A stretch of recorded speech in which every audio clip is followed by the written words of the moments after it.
Good evening, everybody. Welcome to another great episode of Headkicks and Haymakers.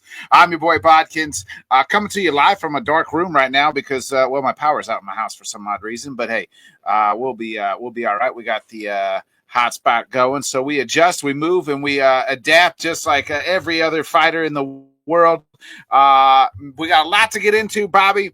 We're obviously off last week, so we got to talk about two cards pretty much this past week. So we'll start way back 2 weeks ago when Manel Kape put on a absolute stunner. I thought coming back to win against Horiguchi. I thought he was down 2-0, and Horiguchi cruising to a decision, and then Kape catches him and puts Gooch down. Yeah, I mean, Horiguchi was having a lot of success early, kind of figuring out the difference perfectly, figuring out ways to get, the takedowns. And he was definitely up 2 rounds there. It looked like he was kind of cruising to a decision. But at the same time, I knew that was not really safe because Kape's power is just so good that, all it really takes is one. And it changed really quickly at the third. And huge bounce back win for him, being down the 2 rounds. At no time was he worried about it. He never really seemed flustered. And, he did pretty much what he had to do to be clearly next in line, if not waiting or, if I was Manel, I would not be taking a fight other than a title shot after this. So it hurt seeing Horiguchi lose, but at the same time, I'm pretty confident he'll be back. He lost with all class, gave Manel all the props in the world. And, technically it is just 1-1 now. So who knows if we get a trilogy out of it. Yeah, and you mentioned a title shot. I thought both of these guys looked like they were possibly the best, 2 of the best flyweights in the world. You could tell like both these guys were right there, possibly on the brink of maybe getting the title shot next.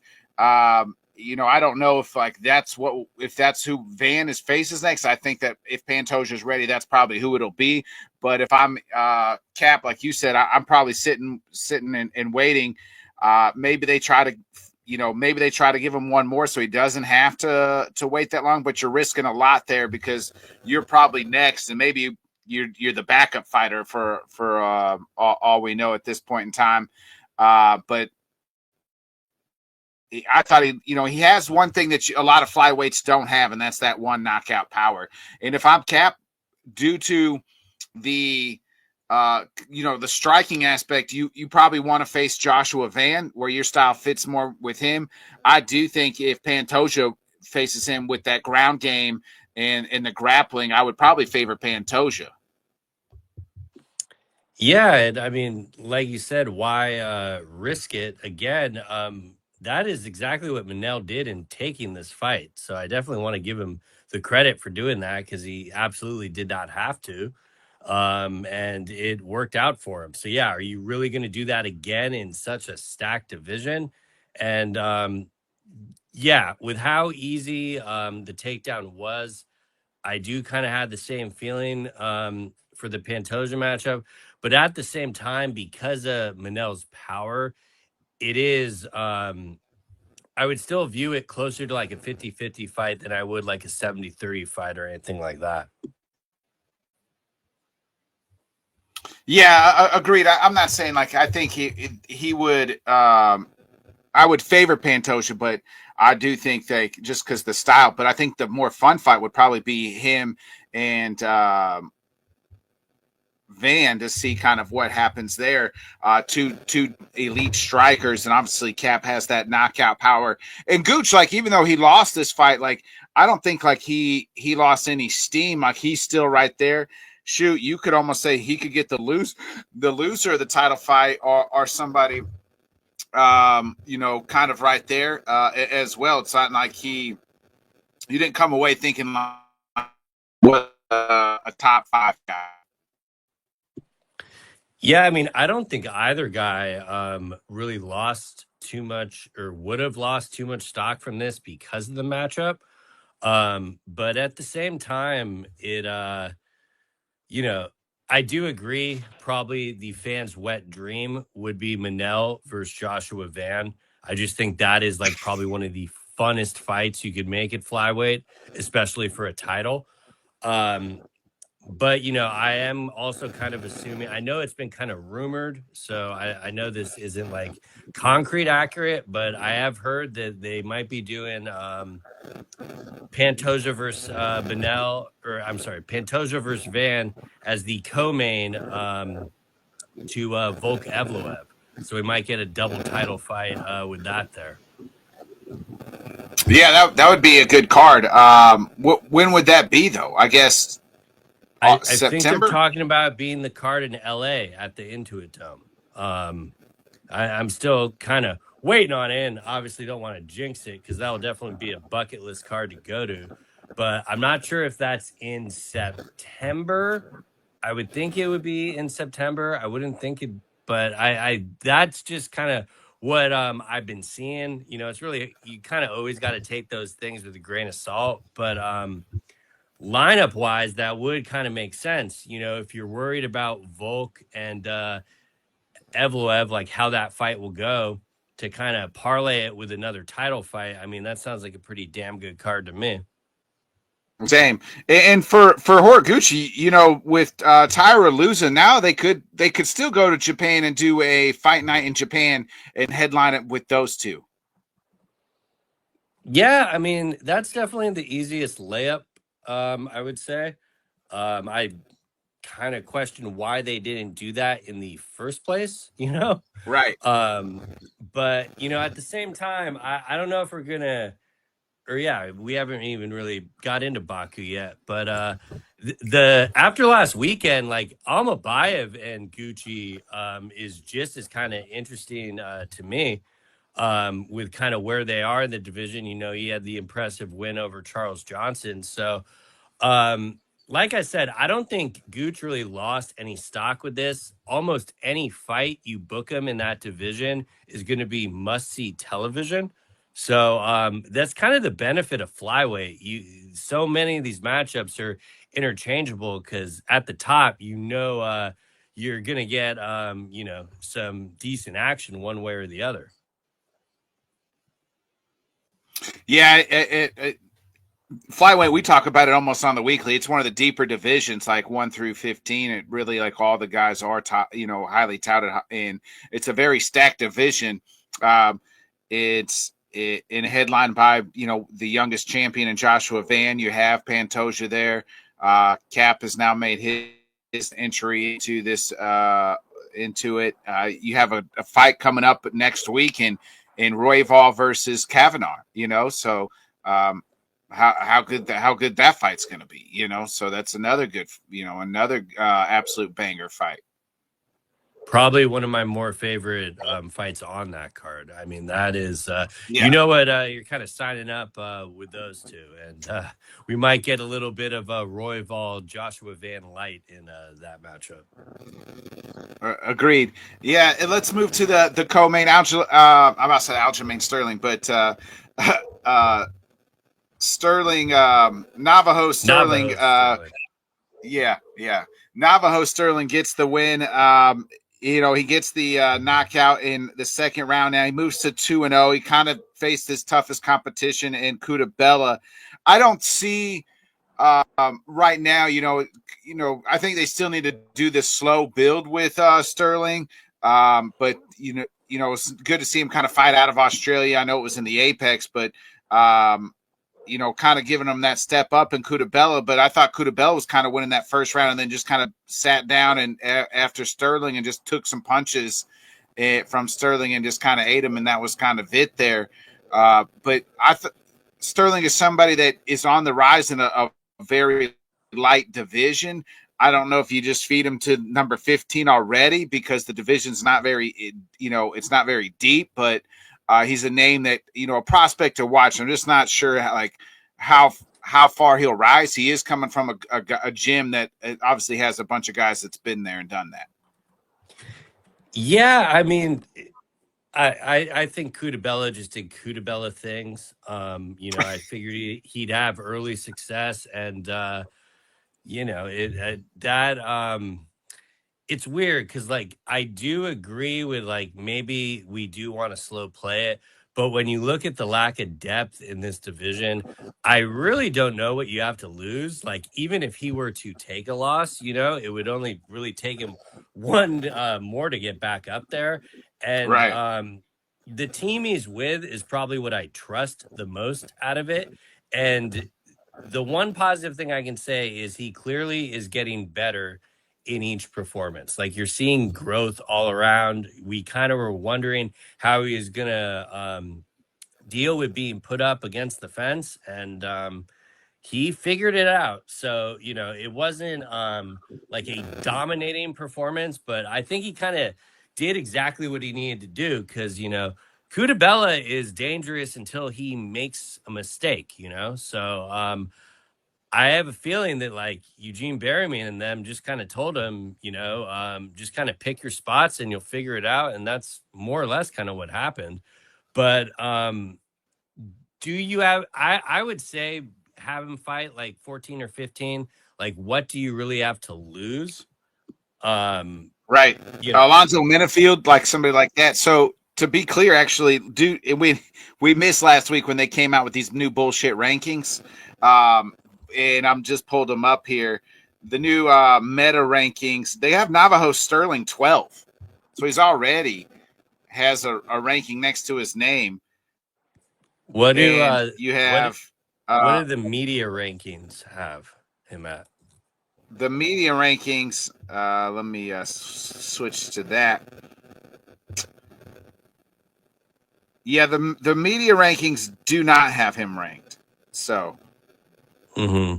but the meta rankings do have him ranked. Yeah, I mean, Metafield, Rocket, I think Krylov's booked, but Well, I think Rocket is moving up. I think they said Rocket is moving up to heavyweight, oh and maybe yeah, that's why the well, meta ranking. sounds like they need to update the rankings then and take him out of it. Well, But yeah, I mean, the meta rankings don't have Rocket in there, and I think that's why Navajo's ranked. mhm.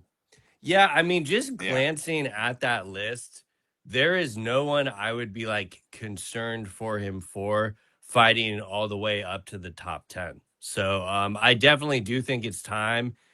They've kind of done the slow build to see what they have. I think they kind of know at this point. But if it was a deeper division, I'd be a little concerned. But I think it's time to just kind of throw him into the deep end and see what we could get out of him, like how fun would like him and Paulo Costa be? Yeah, I think that's a little bit too high. Yeah, Like I as think far as like Costa's like on numerical the cusp of a first. title shot. Yeah, yeah. I I think like him And and Metafield would be. You don't think so? well, I don't know. It's knowing that he has like one fight left on his deal and he's trying to fight out. I just don't think there's like really a scenario down the line that Paulo would get a title shot. But the Metafield matchup is like that's more than fine. I would like prefer it a little bit higher, but at the same time, Metafield got back a good win too. So why not run that? I mean, I think actually that might be perfect there if you're going off the number. Oh, did you freeze?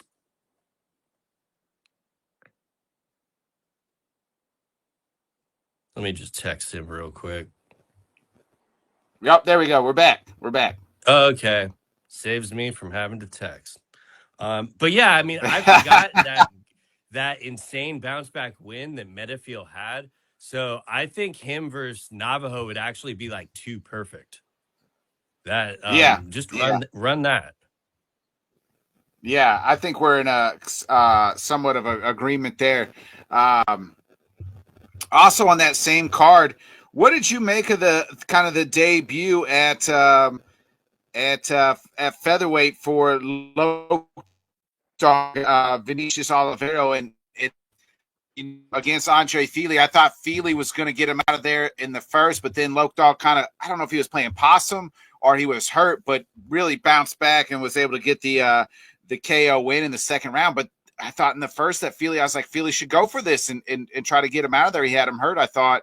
But do you think Lokdal can be a player here at featherweight?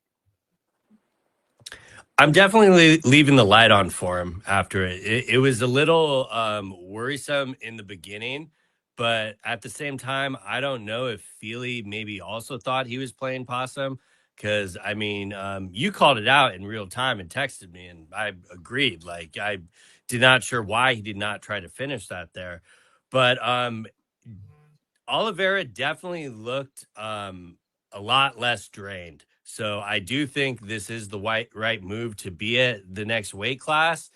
And even though it is a weight class with some depth, I absolutely think he can get some ranked wins in this division. Was Philly ranked or he was just unranked, right? Unranked. Yeah. Yeah. Yeah, he was unranked. Yeah, He's not ranked. Yeah. Mm-hmm. He's just a veteran in the game. That's, Yeah, and, I don't know how the UFC will play it. Like, maybe they will make the decision to kind of slow play him again. I find it kind of ridiculous that like Aaron Pico is ranked at 12, so like Pitbull jumped up into the rankings. So there's a lot of different names and stuff I think they could throw at him. You got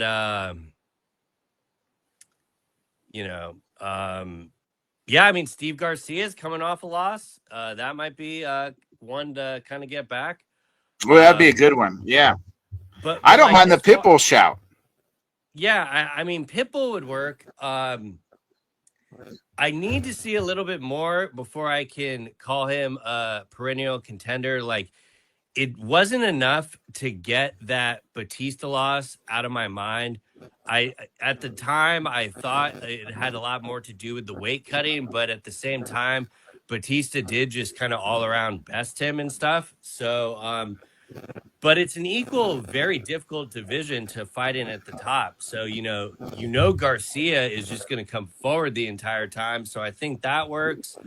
If they want to go with Pitbull, I think that would be equally intriguing. But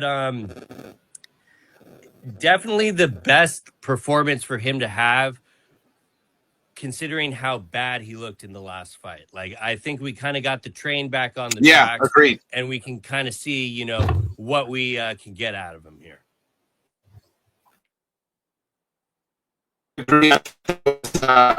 A big performance, right? Like, you got to get the fight out of here. Came in, missed weight, obviously, was struggled, looked drained, and also was injured, he said, going into the fight. And, hopefully here at new weight class, moving up, not being as drained, the power still translated over, obviously, something that he still had at 135. Now he can carry that into 145. I thought he looked well. Was there anybody that you wanted to shout out on this card before we move to this past weekend, Baku card? I think you basically covered it. Bia Mesquita had a really good submission win, so that's someone to keep an eye out for. But yeah, my main two highlights on that one was Manel and Oliveira. Yeah, same. Let's get into this weekend last card. It was Rafael Fiziev, and he gets the KO win and second round knockout. And man, did he feel elated, and you just felt the joy for him. He's such a great guy in the sport, like just a guy I enjoy watching, a guy that I enjoy his interviews, is very kind of candid. And he just kind of said, even after the fight, like watching Justin Gaethje kind of do what he did, gave him hope and new belief. And this was a big win for him. And Torres is a good fighter too. And you knew this wasn't going to last long, and it didn't. And I was just glad to see Fiziev get the knockout. kind of said he didn't even really know that the kick is like he threw blindly in an interview, and it landed. Fiziev is a guy I don't know if he's like top 5 type guy or going to ever fight for the title quite yet. But he's just such a fun fighter. I've always thought that he would be great at dropping down to 145 if he could, because I think some of these guys at 155 are a little bit bigger than him. But man, him and like Dan Hooker or somebody like that would be a real fun one. Feeding Hooker to the wolves, I see. Yeah, I mean, great bounce back win. I mean, you said it. It really seemed meaningful for him, like the relief on his face when he was able to get him out of there. And I loved how in the first round that he made the conscious decision to kind of mix it up and make Torres kind of second guess whether or not he was going to use the grappling or the striking. But the power that both of those guys were throwing behind those shots, you knew that was not going to last very long. And then literally the second round, we got a glove touch, and then he hit him with the spinning kick. So,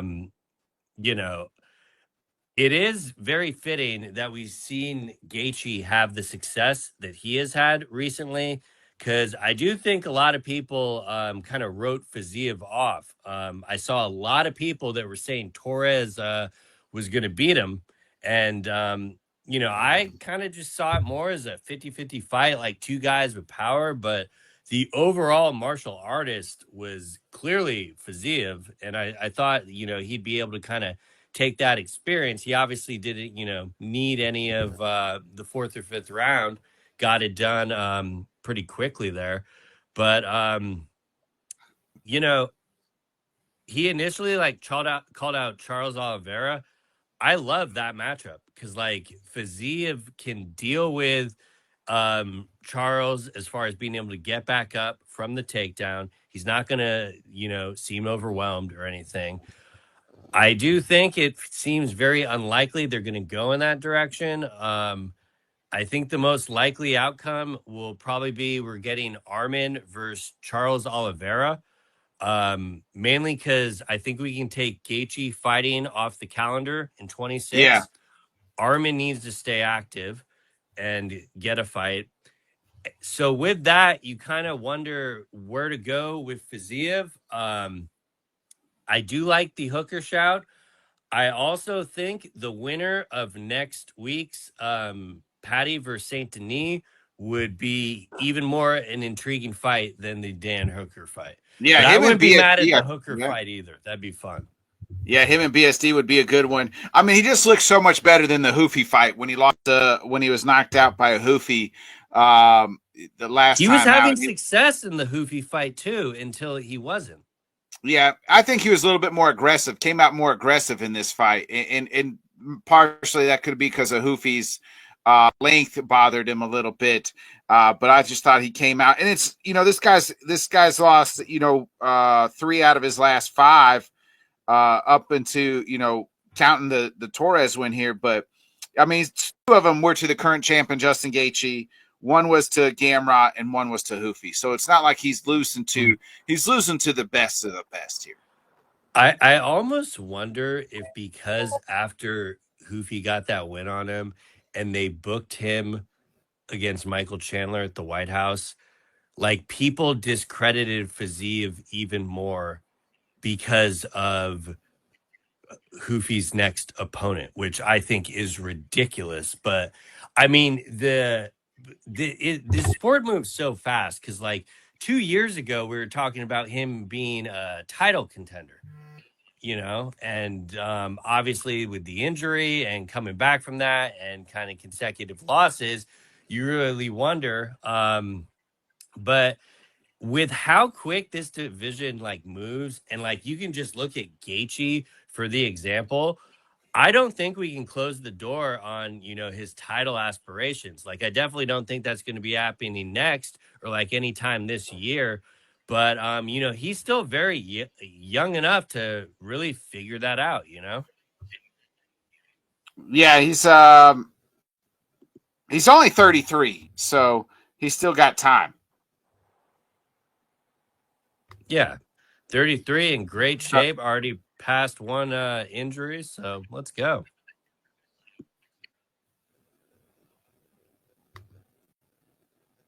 Yeah. I think I'm losing you here. Might be. Are you there? We good? Yeah, I hear you and see you. Okay. All right, good. You were getting choppy on my end, so I was just a little nervous there. Yeah, I kind of agree. Torres, they kind of gave him a big step up. Do you think they take him? Do they move him back down a little bit, or do they try to just give him another? Oh, there's the power, baby. We're back on. We got power again. So, do you Yeah, think they give Torres somebody highly ranked again, or do you think they lower him back down?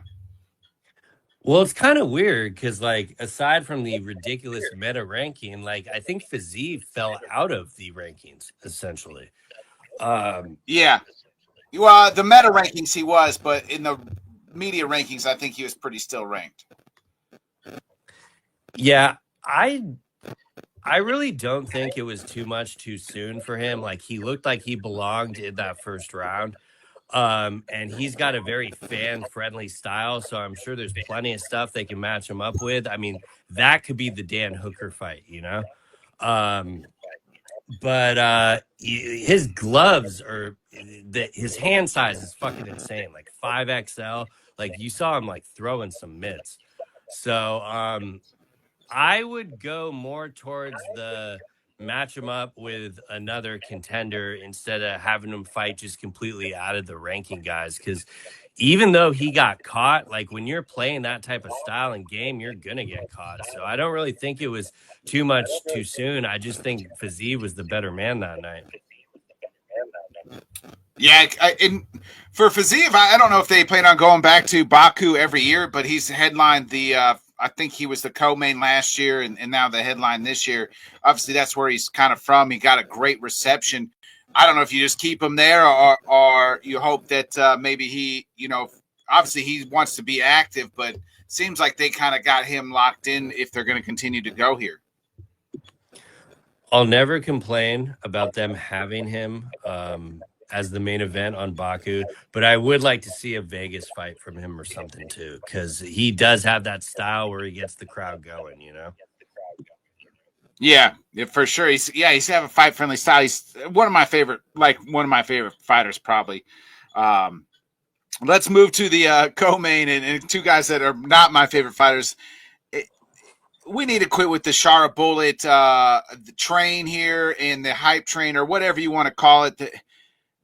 I mean, he can only fight in overseas. Like, he can only fight in Baku or Abu Dhabi and things like that. But the guy's just not. I mean, him and Michelle Bayer, neither one of those guys are. I felt like I was watching like elite fighters. I have nothing positive to say about this fight. It was a gigantic waste of anyone's time. About the only thing people brought up in the fight was the fouling. And, I'm not trying to be like Tough critical week on for Herb Dean. Tough week for the Herb Dean. I'm not trying to be like this critical on Shara Bullet, but he's clearly matchup dependent. Like, they do not want to feed him wrestlers. But, like, even, when they match him up with the MVP, like, what MVP do? He just more or less styled on him. So Yeah. I really wonder how much longer the UFC is going to do this experiment. Because, like, by now they clearly have to know what they have. But I saw a bunch of people trying to say send both these guys to the PFL. No, thank you. Like, they would lose in the PFL as well. And Nixick is Pereira's coach, so he's probably going nowhere. But would it shock me if they cut both these guys when they're bringing in the new wave of Contender Series? Not at all. And I can't believe this was the co-main event. Just what are we doing? Right. I mean, there's not much else to say. I do want to talk a little bit about the fouling. Like, this was a bad week for Herb Dean and a good week if you're Alex Pereira and the Herb doesn't need to ref anymore petition because of the fouling, and really because he didn't take a point from Shara Bullet is the reason that Shara Bullet won. I literally forgot. Oh yeah, Shara Bullet did win. And if this was another fight that like had stakes or that I gave a shit about, I would probably have a much different opinion. However, with the Herb Dean stuff, I think people are crying at spilled milk a lot. The fighters angle of this, okay? You got Masvidal, who is openly said he hates Herb Dean. Pereira doesn't like him. To me, it comes off more that even if their claims have validity to them, that they're just blaming someone else for their shortcomings. And I think the fans are just piling on of it because of kind of these social media, just it's all you see. But right. Because like Herb Dean in the Delacheco fight, great stoppage. Save the kid some extra punches. No one's going to bring that up. They're only going to bring up the hair pulling in this bullshit fight that no one cares about, So, though I understand the criticisms and the complaints, I think it's comical that they have a petition out. If anything, like Pereira has enough pull just to ensure that Herb Dean does not ref his fights again. I think that would be more than fair if he's asking for that. But I don't know. Like they're acting like these are the UFC's decisions when it's clearly on the athletic commission. And the bottom line is all the officiating is shitty. All these guys are overworked. You see them in Baku one week, in Vegas the next week, or in DC. So if we really want to affect change, it's taking a deeper look at these things. One referee being gone isn't going to change anything because they'll just blame the next guy that's making a mistake. So right. You got to fix the system from the ground up if you're going to fix anything. And we know they won't do that. So that's why I say people are just kind of crying over spilled milk here, even if the claims might be valid. I do feel like there's guys like Herb in like he's been around a long time and maybe getting a little bit long in the tooth. Like I don't see what concerns me with the reffing really is like I don't see another young guy coming up where you're like, oh, this guy, like they're not. I don't see them grooming a guy to be the next guy, right? Like I don't like so a lot of these refs, Herb, Herzog, they've been around for decades. Herb especially. And I don't see like this younger guy coming up that's like, okay, this is the guy that's going to be kind of the guy to kind of lead the next wave. Yeah, I'm blanking on his name, so I apologize. But the guy he's a former fighter, but he reffed the Kayla Harrison Juliana fight. He immediately took a point because he knew the difference in the striking of that. And he also reffed the Joshua Van fight for the Tatsu Atara. The one that you actually had a problem with the stoppage with, I deemed on the side of that is a perfect stoppage because of the damage. And he has more of a fighter's perspective. And I wish we had that more for like the officiating above the board. Agreed. Yeah. Also, I want to talk in this fight. We got to talk about, you mentioned him earlier, Asu sticking with this, locked in featherweight vision. Hold on a second.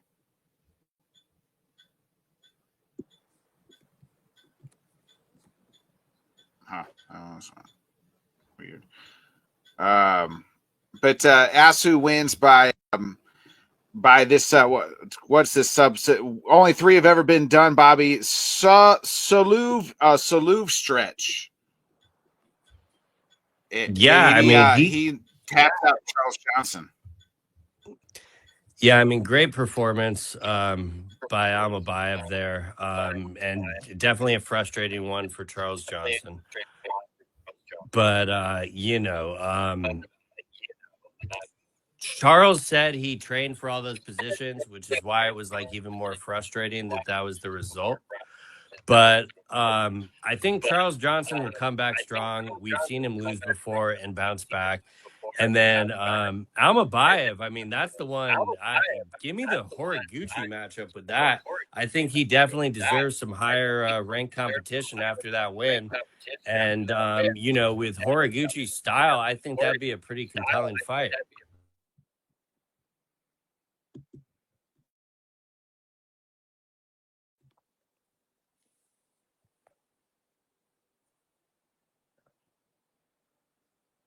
You freeze again?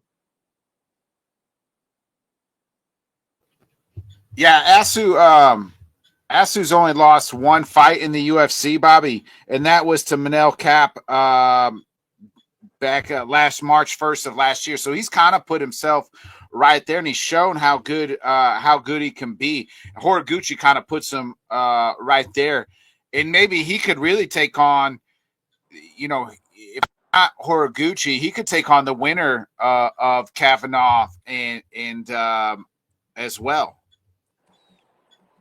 Yeah, that'd be another one.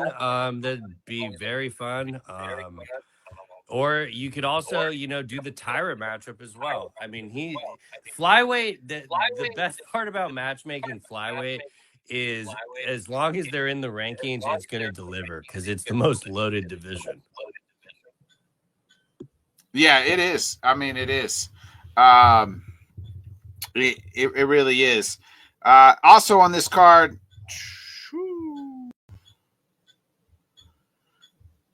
we got a shout out to Ikram Askarov had a nice win. Abu Magomedov had a nice win as well. And Abdul, I'm going to butcher this guy's name, but scored out the one of the fastest knockouts in 7-second knockout when he knocked out Julius Walker.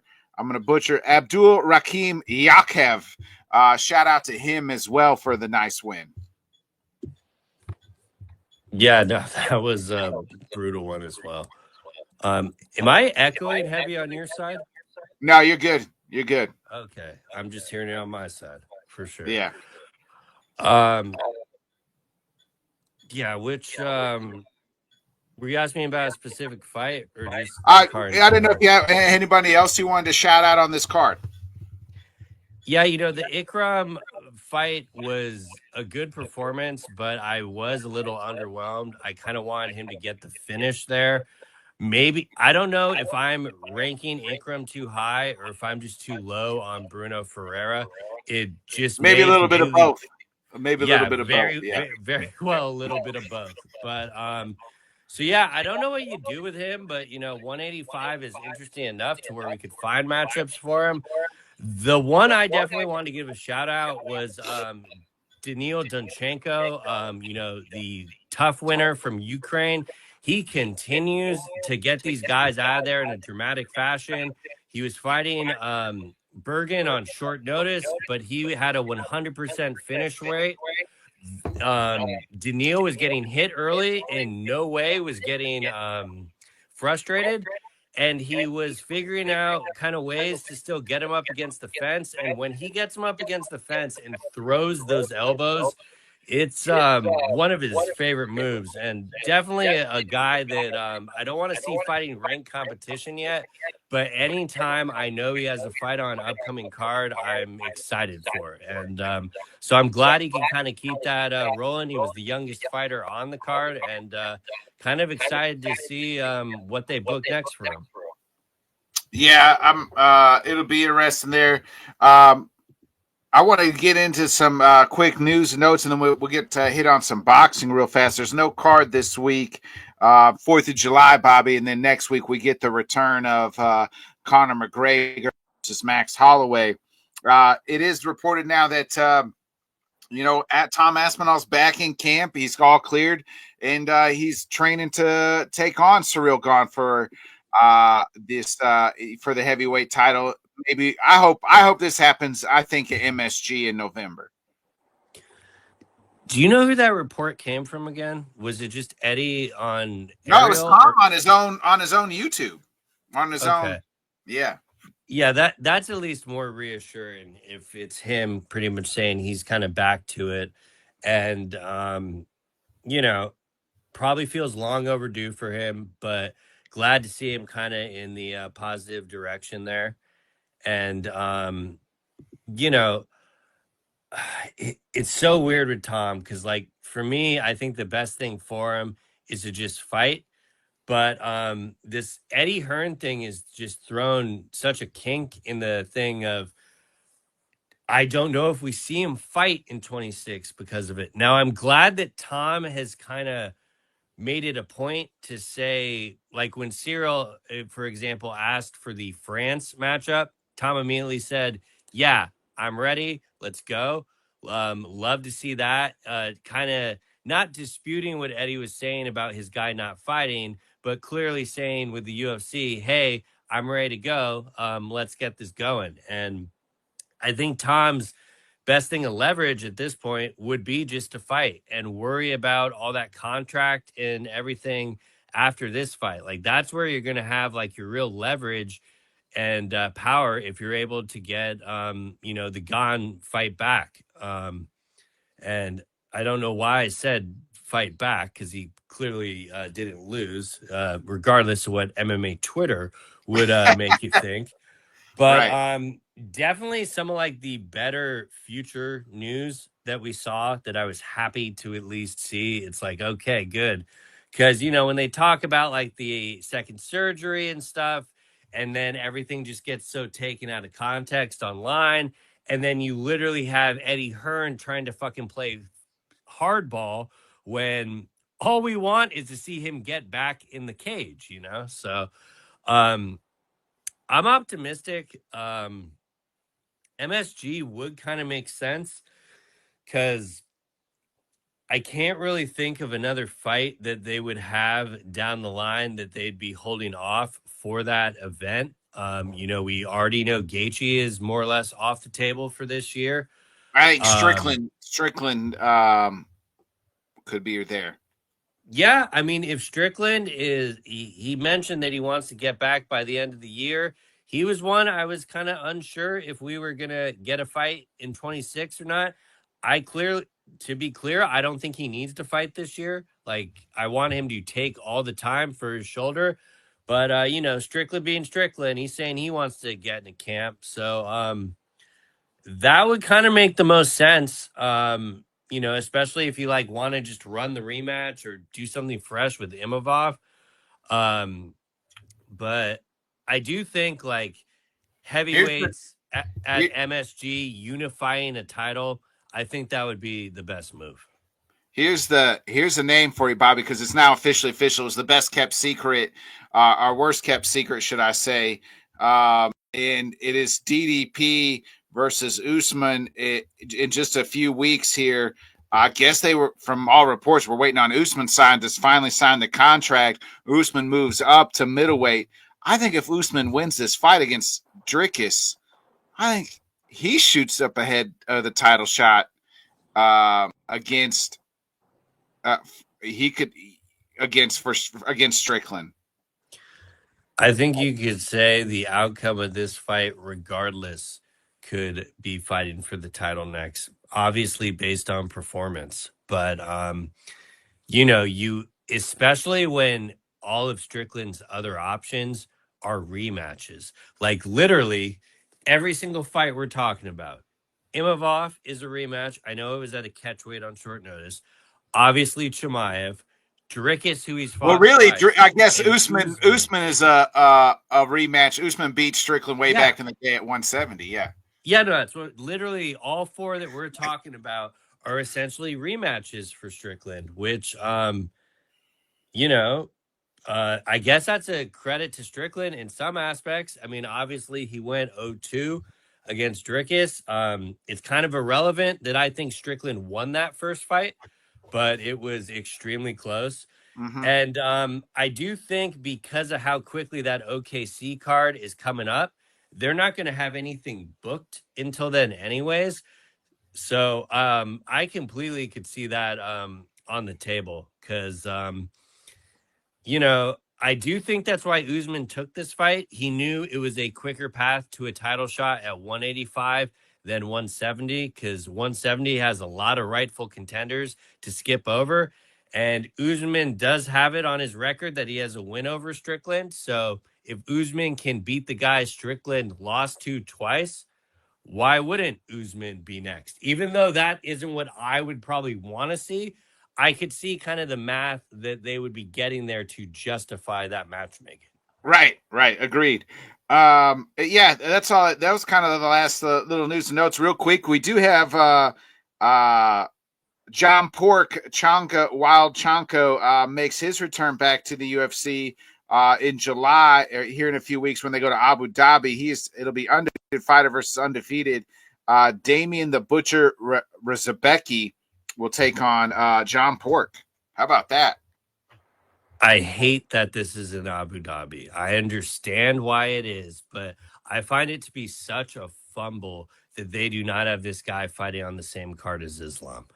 But I guess that's just going to be my own problem. I've already been told by multiple people I'm making too big of a deal out of it.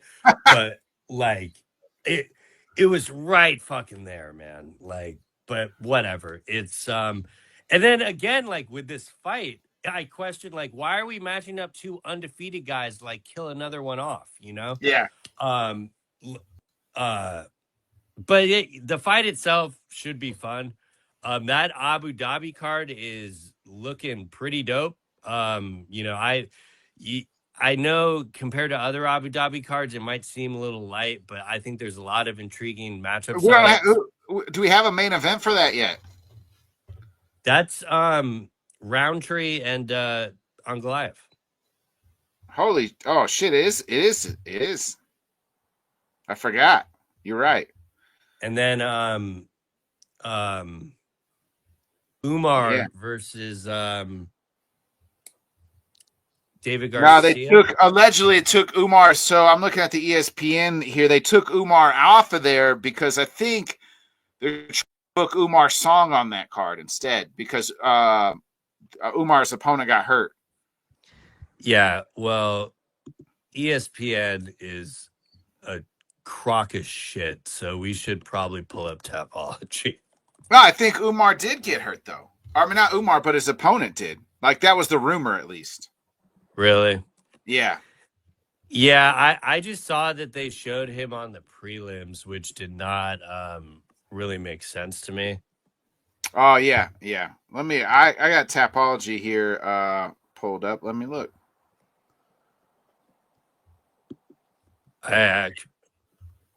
Believe it or not, I got it pulled up. Okay, look at how that works nowadays. Now that I'm no longer on the phone with the computer.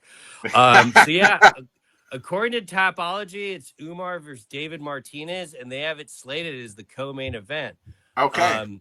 A very worthy co-main event. I mean, I heard that the rumor was Martinez was out and that they were trying to book a song on that card, which I would take that. Well, granted, they always slow wall kind of announcing these things, so it still wouldn't shock me if that happens. But, you know, back to like on the John Pork side, I'm glad that we're finally at least getting to see him compete. Maybe the whole reason they're having in Abu Dhabi is because he still doesn't know if he can come to the States because he has no arrest warrant out for him for smacking around Dylan Dennis. But, yeah, you know, it's so does every other Muslim, you know. And as far as like another news and notes thing I want to get your feedback on is what did you make of Ian Gary signing with Eddie Hearn? Yeah, not much. Because it is not, you know, unlike Tom, where it looks like Eddie's going to be the guy who negotiates with the UFC. With Ian and Eddie's not negotiating with the UFC. It's pretty much like a business front, right? Like I'm going to help him do business, get his name out here, get him the endorsements and those types of things. Especially in Europe because from what PT Carroll, who we both follow, has kind of said like Ian's lost a lot of that, especially in Ireland, especially obviously living in Brazil, trains in Brazil, so it's probably trying to get some of that good grace back with the European fan base back.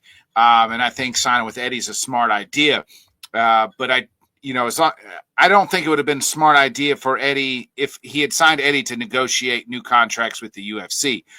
Ian's been a guy that they kind of like, and he's always done the UFC favors as well, and they've pushed him as well. So like seems like they have a good relationship, and I don't think that he wants to screw that up right now. Yeah, no, I overall think it's a positive move. When I saw it, I immediately thought the same thing you're saying PT Carroll was saying, that it's helping rebuild his image over there because it is almost non-existent from everything I see. I don't follow too many Irish guys, but most of them are talking more about other fighters Hughes, that are, yeah, yeah, Kavanaugh, they're talking about Paul Hughes, who's out with an injury, and especially with him, getting the title shot, I do think it's like the right time, kind of time to be doing this. I did find it extremely telling. They waited until after the Islam fight was announced to make this announcement. right? Could very well be coincidental, but I don't think so. I've always said that, say what you will about Ian Gary, he does have a very good team around him. And I expect that to be the same thing on the managerial end. But if Eddie can kind of increase his pull over in that area, I think they're going to be announcing him at Croke Park for the Katie Taylor retirement fight. Like all those type of things, like, let's be real, like this is stuff Ian Gary should have been doing years ago when he was having this ascension in the welterweight division. So I guess it is a better time than never when he's now the contender for the belt. And I've said it once, I'll keep saying it until I get blue in the face. That is the most anticipated fight on my calendar for the end of the year, aside from Pantoja Van. So I'm very excited for that fight. I think a lot of people are counting Ian short. They don't understand how defensively sound he is, and I'm really excited for that fight. Yeah, it'll be a good one. I am too. It's in just a month's time. Bobby, let's. You wanted to talk a little bit of boxing. Boots Ennis gets the big win over the weekend. Your thoughts here on the big win for Ennis, and then I want to quickly talk about Fury and not Wild, but Joshua too as well. Yeah, I mean, currently probably the boxing fight of the year for me. It delivered on all fronts.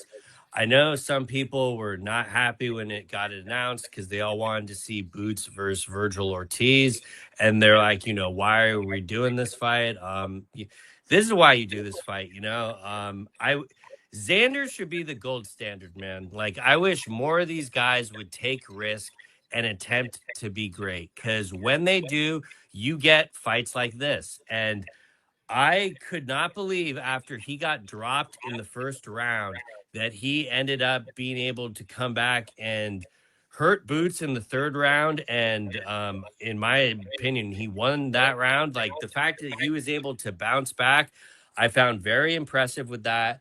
I know everyone will go to kind of these are the flaws with Boots, is that he gets hit and stuff like that. So like I know Crawford is retired and stuff, but people are saying, well, this is why we obviously don't need to see this. But like for me personally, Boots is in that conversation for one of the most exciting fighters in boxing, right next to Inoue, right next to Benavidez. Like Boots Ennis should be in that conversation. There's absolutely no reason he shouldn't be.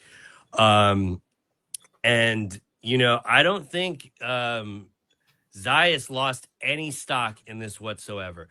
I could not believe he got up from that uppercut in the fifth. I thought it was done right there and he was able to get back up.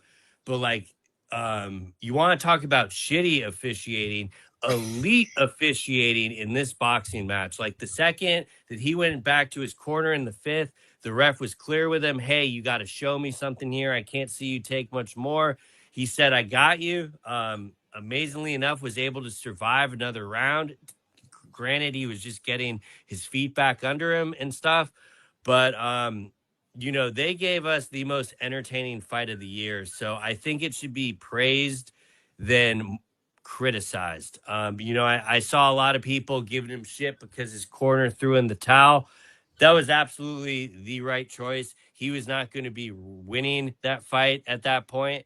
And equally excited to see what's next for Boots. And, I think Xander moving up as well will be equally intriguing. And we're going to get a lot of fun fights out of both of these gentlemen. And I was glad that we got to see this one. For as critical as people were about this fight, I think it delivered on all fronts. Yeah, it was a great fight, and I thought you're right. I'd like to see Boots kind of continue to fight and kind of get his name. I feel like he's got a name, but not quite like hasn't broke through yet. And hopefully, like he seems to be on the path to do so. Yeah, I mean, there's no reason he should have been on the pound for pound list. Like I think now they finally put him on it, but and granted, I got a soft spot from him because he's out of Philly, but I just everything about this kid I'm just a fan of, and I know people will say they want to see the Ortiz fight next. I would have no problem with that. But if Boots wanted to unify too, there are a lot of intriguing fights for him to be at, and he definitely did take some damage in that fight. So I do understand if the boxing purists are going to be critical of the performance because of that. Me being the more MMA guy, seeing that shit every weekend, I love that shit and just think it, delivered on all fronts there. Yeah, I thought it did too. Bobby, I want to talk a little of the heavyweights, all three really, I guess. Usyk drops both his belts. It kind of says like, I'm not gonna I'm not gonna defend him. I'm relinquishing the titles, but this ain't it. Sounds like he's got another. Sounds like he kind of wants a big fight over here in the United States. Whether it's in Vegas, whether that's Deontay Wilder, or do they do the Rico rematch? Who knows? He has some things that'll be interesting to see what happens to that. My biggest gripe here is also Tyson Fury and Anthony Joshua. What the fuck are we doing? Like, why don't we just fight each other? We get the whole Tyson Fury march out of the fucking White House. Oh, and he doesn't. Dana's going to announce it. They're going to announce this, and then nothing ever really gets fucking announced. And he's got a bullshit warm-up fight against a guy. I think his last fight was fighting against the YouTubers. He's pretty much like fighting the European Jake Paul type bullshit. And then Anthony Joshua, very similar, just get this fucking fight done. I mean, this reminds me so much of Mayweather Pacquiao. It's a fight that should have happened 3 times already where we're at. It should have happened. The first fight should have been 5 years ago. We should be fighting for the 3rd time now. Yeah, I mean, this is boxing. That's the easiest this way. Is why boxing. Yeah, but this is why what we say though. Why and Zuffa is going to end up winning this boxing war because of bullshit like this. Yeah. Agree completely because it like literally Fury's opponent, his last fight was a 3-on-1 cardio fight. Yeah, right.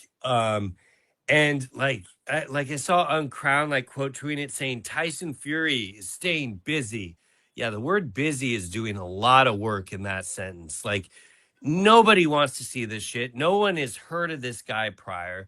And I understand the warm-up aspect for Anthony Joshua because of what he went through and all that. But I do think all you are doing by doing this is sabotaging the fight that everyone wants to see. So the thing with Usyk, I find kind of comical, mainly because why did he not do this when he took the Rico fight?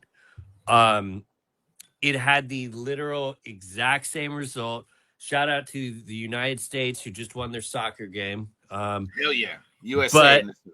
like it in the end, like I think all the right stuff is gonna work out with that because they've already promoted Kape, I think is how you pronounce his name. Like he was who should have fought Usyk and is now rightfully the champion. I heard some rumors they might be doing him versus Wilder. That sounded a little wild, but the boxing rumors, I don't know the people good enough to like know what's bullshit and what's not. Like so pretty much if like Sean Ziddle or someone ain't retweeting it, I just consider it like gossip. But Yeah.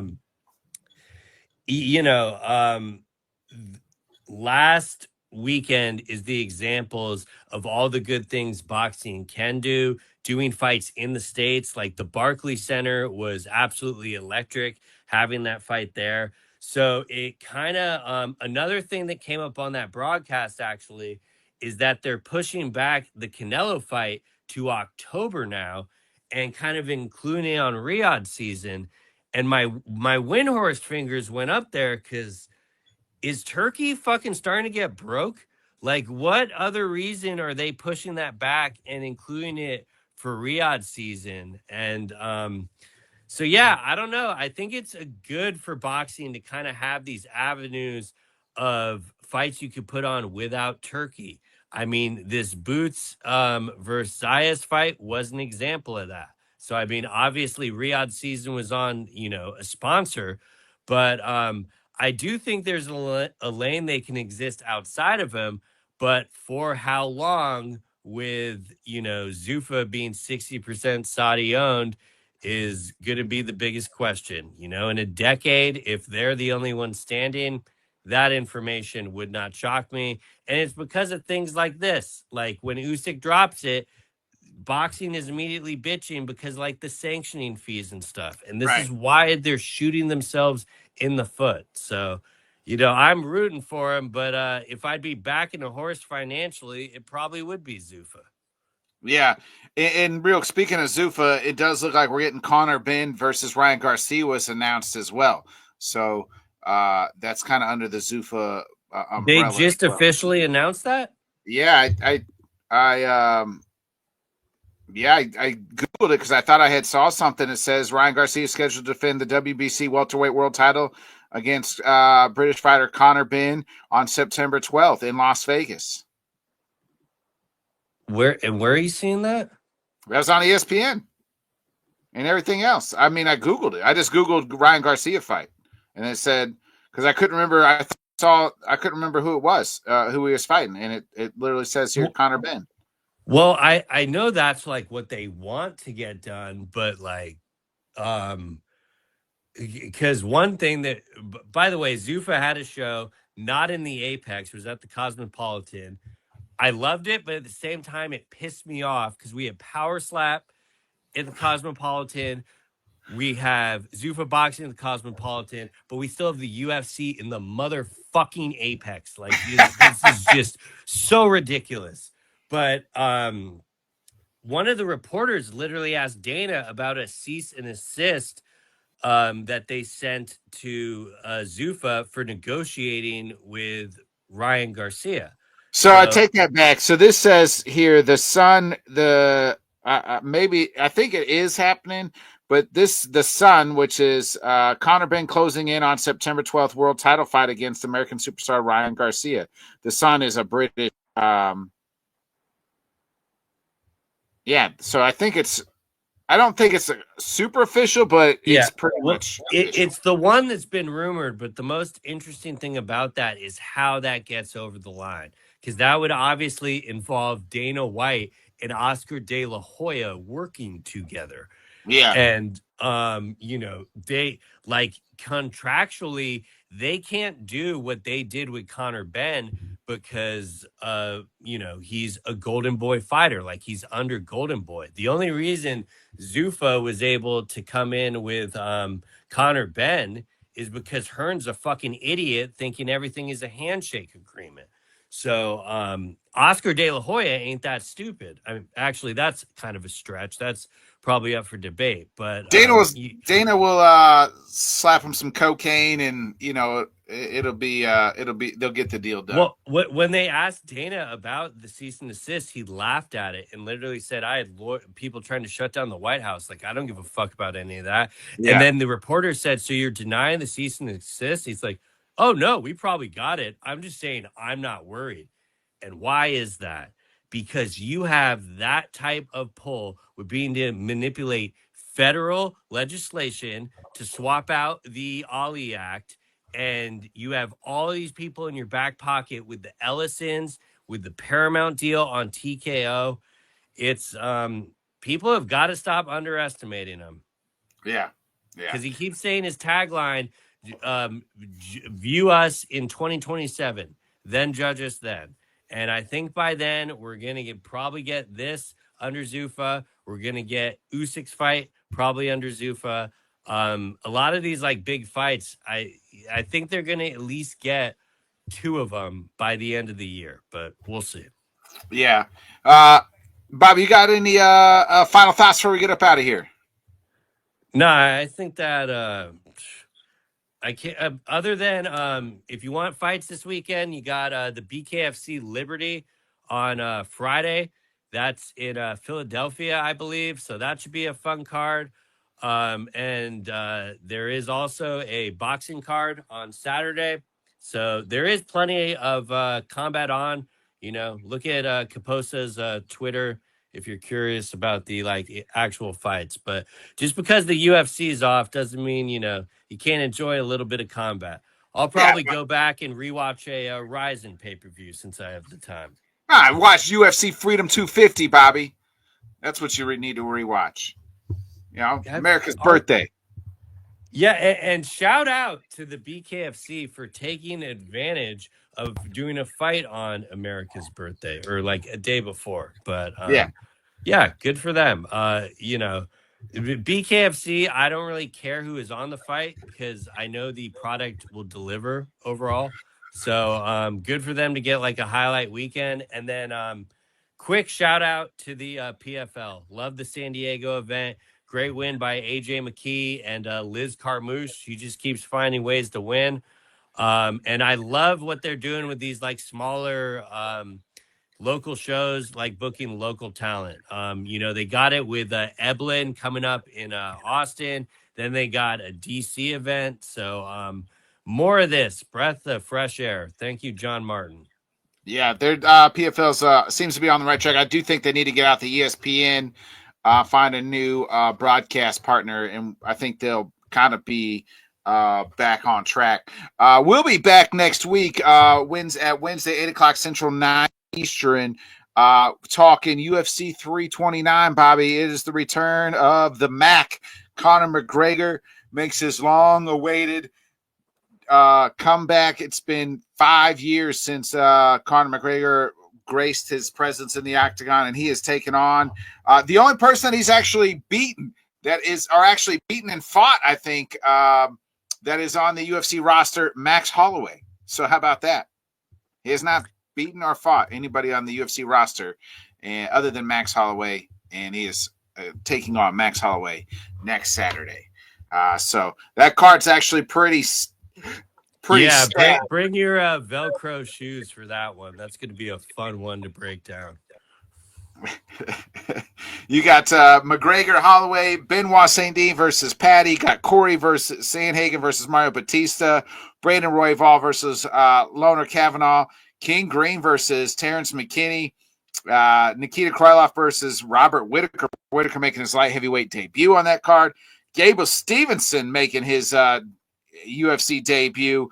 Cody Garbrandt versus Adrian Yanez. Sneaky. That's a sneaky good one. And Tracy for a Connor card, this might be the Lotus Connor card ever because they normally go very light. This is not that. This is a full international fight week. Very well done. My thought, yeah. Tracy Cortez versus Wang Kong. Unfortunately, Ethan Ewing is out with injury, or else he would have been on the card as well. So that's a bummer. They're looking for a replacement, but yeah, that one hurt my soul. Yeah.